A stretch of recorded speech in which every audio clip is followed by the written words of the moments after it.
भारतीय सियासी जमात कांग्रेस के रहनुमा अजय रॉय ने फ्रांस से खरीदे गए राफेल तैयारों पर मोदी हुकूमत पर तंज के निश्तर बरसा दिए। अजय रॉय का कहना है कि राफेल जंगी तैयारे खरीद लिए मगर वो एयर बेस में लीमू मिर्च लटकाए खड़े हैं।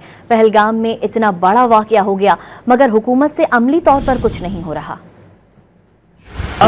ये जो केंद्र सरकार ले आई राफेल, रक्षा मंत्री जी ने नींबू मिर्च बांधकर इसको खड़ा किया हुआ। ये मैंने नहीं बांधा, ये रक्षा मंत्री, ये भारत सरकार ने बांध के खड़ा किया हुआ नींबू मिर्च।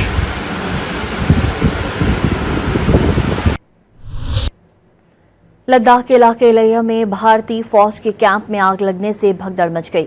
भारतीय फौजी कैंप में आग लगने से भगदड़ मच गई।